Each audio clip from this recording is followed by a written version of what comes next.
So it's about King Arthur and his quest to round up a bunch of knights and go find the Holy Grail. And what that means for him may be different for other people, but it's about finding your grail, basically. It's a very simple premise.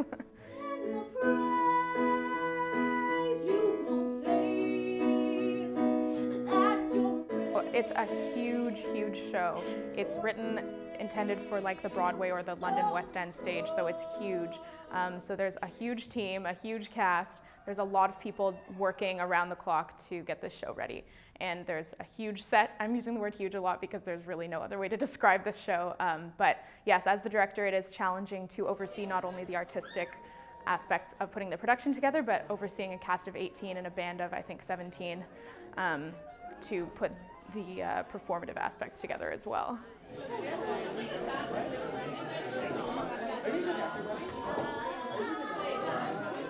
So essentially there's King Arthur, and he's on the quest to find the Holy Grail, and with that you have a bunch of really fun and interesting, unique, fun and hilarious knights, and the Lady of the Lake, me, I'm kind of play a role in there too. She kind of just makes a scene. She's not really, I don't think, integral, but she's so integral to the plot, Just like, you need a diva-licious woman in there, and that's what Lady of the Lake is for, and it's just, meeting all like the classic characters from the movie in the show, and then finding the Holy Grail, and as a musical, end off with a wedding. Wink, wink, no spoilers, but it is a musical, so. And canter. And trot. And whoa there. Well done. Hello? Hello? Who are you?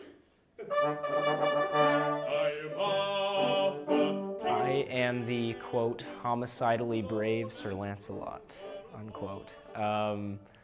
And I'm one of the Knights of the Round Table who's helping King Arthur on his quest to find the Holy Grail. The African swallow, lovely plumage. Plumage don't enter into it. And besides, African swallows are non-migratory, so they couldn't bring the coconut back anyway. Will you ask your master if he wants to join my court at Camelot? Wait a minute. Supposing two swallows carried it together?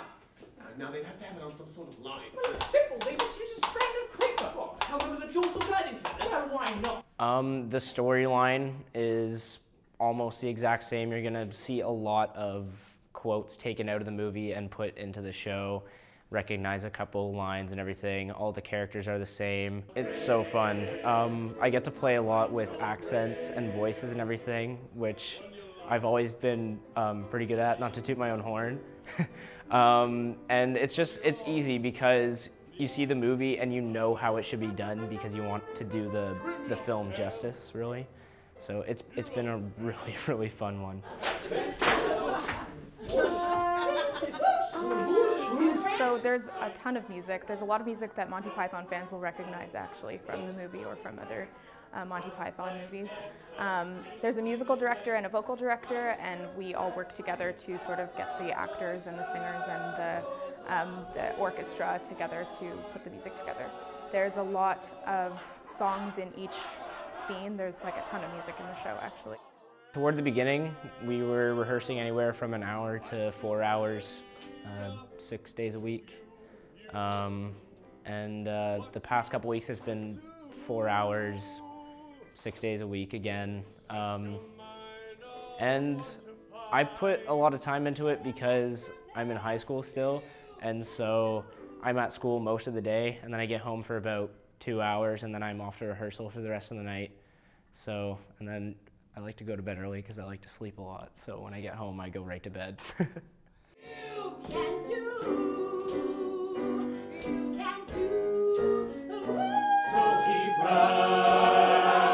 Productions before, but I think I haven't really gotten a sense of a real good sense of like how it's student run with this production. I think like our production team is huge. I've never seen this amount of people on a production team. They are all so incredibly hardworking, and I think as a cast member, I kind of look at our cast and I go, we are such a small part in comparison to everyone, and I think everyone's just working so hard, and I literally thank you guys. They're just like all like literally fantastic, and I've never seen such dedicated people, and I think that's what I love so much about this show in general. It's just a bunch of people bringing all their different passions and arts and personalities to make this show so great. And we may not all share a lot in common, but at the end of the day, we love Monty Python, we love Spamalot, we love theater, making entertaining people, and I think that's what's so great about QMT right now. And I'm so excited for the show, and just to see everyone's like hard work finally put into it.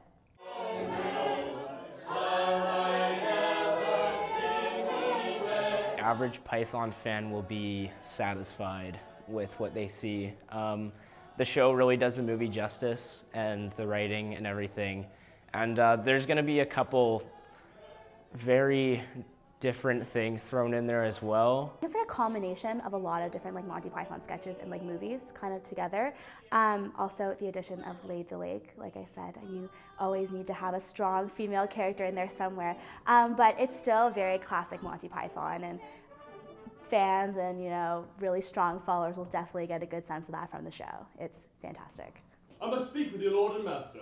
So it's playing April 3rd to 12th in Convocation Hall in Theological Hall at Queen's University. Tickets are available on the Grand Theatre website, at the Grand Theatre box office, and at the Tricolor Outlet, as well as at select Queen's Musical Theatre events. It's a really fun show. It's exciting. It's a spectacle. There's a lot going on stage. You won't be bored. You might even be involved.